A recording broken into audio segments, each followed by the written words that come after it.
यह कहानी एक दिव्यांग राजा की है जिसके राज्य में कोई भी परेशानी या समस्या नहीं थी। सभी लोग उस राजा से बहुत खुश थे और ऊपर वाले से धन्यवाद करते थे कि इतने अच्छे राजा को उनके ज़िंदगी में भेजे हैं। वह राजा दिव्यांग था। उसकी एक आँख नहीं थी और एक पैर नहीं था, लेकिन फिर भी राजा को इस बात का कोई मलाल नहीं था। एक दिन राजा अपने महल के गलियारे में घूमते हुए अपने पूर्वजों की लगी तस्वीरों को देख रहा था और सोच रहा था कि मेरे पिताजी इतने शूरवीर थे, उनके पिताजी इतने शूरवीर थे, हमें इतने शूरवीर खानदान में जन्म लेने का मौका मिला है। यह ऊपर वाले का धन्यवाद है। राजा सभी चित्र को देखते हुए आखिरी चित्र तक पहुंचा और फिर उस खाली जगह को देखा तो वह चिंता में पड़ गया, क्योंकि उसे मालूम था कि अब यहाँ जो तस्वीर लगेगी वह उसी की लगेगी। लेकिन राजा को इस बात की चिंता नहीं थी कि वह मर जाएगा। चिंता इस बात की थी कि वहाँ जो पेंटिंग लगेगी वो कैसी लगेगी। राजा की एक आँख और एक पैर ना होने की वजह से वह चिंता में पड़ गया और सोचने लगा कि इस गलियारे में इतनी शानदार पेंटिंग लगी है, लेकिन मेरी एक आँख और एक पैर ना होने की वजह से मेरी ही तस्वीर सबसे खराब लगेगी और सबसे भद्दी दिखेगी। राजा ने सोचा कि मेरे मरने के बाद पता नहीं कैसी पेंटिंग बनेगी और क्यों ना मैं अपने जीते जी ही एक शानदार पेंटिंग बनवाऊं, ताकि मुझे ये सुकून मिल जाए कि मेरी यहाँ अच्छी पेंटिंग लगेगी। अब उस राज्य में ऐलान करवा दिया गया और सभी पेंटर्स को बुलाया गया और कहा गया कि जो भी पेंटर राजा की शानदार पेंटिंग बनाएगा उसे शानदार इनाम मिलेगा।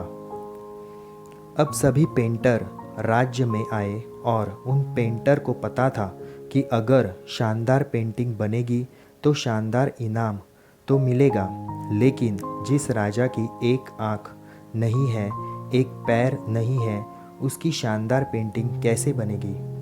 पेंटर सोच रहे थे कि इनाम का तो पता नहीं, लेकिन अगर शानदार पेंटिंग नहीं बनी और राजा गुस्सा हो गए तो उसे सज़ा मिलेगी। इसलिए बड़े बड़े चित्रकार भी आगे नहीं आए। तभी उसमें से एक लड़का बोला, राजा, मैं आपकी पेंटिंग बनाना चाहता हूँ, मुझे 24 घंटे का वक्त दीजिए। अब सभी बड़े बड़े पेंटर हैरान हो गए कि ये लड़का क्या पेंटिंग बनाएगा, और अगर राजा को पेंटिंग पसंद नहीं आई तो इसे सज़ा ज़रूर मिलेगी। राजा बोला, ठीक है, आप बना करके आइए। अगले दिन वह लड़का तस्वीर बनाकर लाने वाला था और दरबार पूरी तरह से भर चुका था।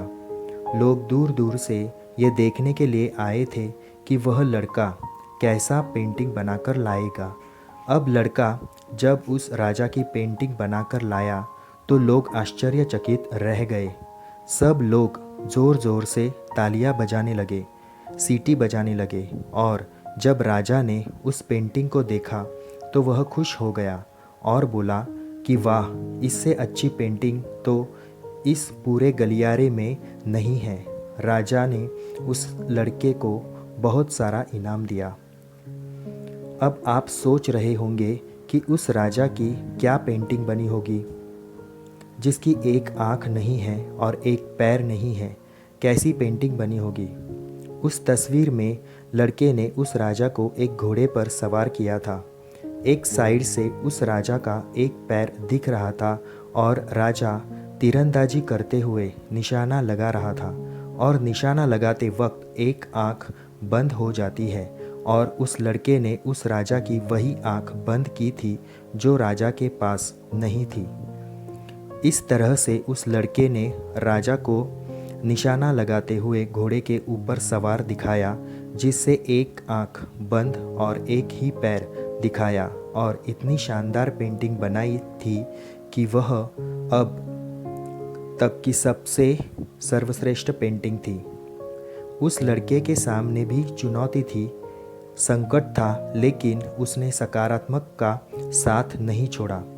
ज़िंदगी में आप जिस भी मुकाम पर हो, जिस भी संकट में फंसे जाए, जिस भी स्थिति में हो, अगर आपने सकारात्मक का साथ कभी नहीं छोड़ा तो यकीन मानिए आप उस संकट से बाहर निकल आएंगे। ज़िंदगी में उम्मीद का साथ मत छोड़िए, क्योंकि जिसने उम्मीद का साथ छोड़ दिया तो फिर ज़िंदगी उसका साथ छोड़ देती है। हर पल सकारात्मक रहिए, खुश रहिए, ऊपर वाले के आशीर्वाद के साथ और अपनों के प्यार के साथ अपनी अच्छी और सच्ची मेहनत के साथ कर दिखाओ कुछ ऐसा कि दुनिया करनी चाहे आपके जैसा। धन्यवाद।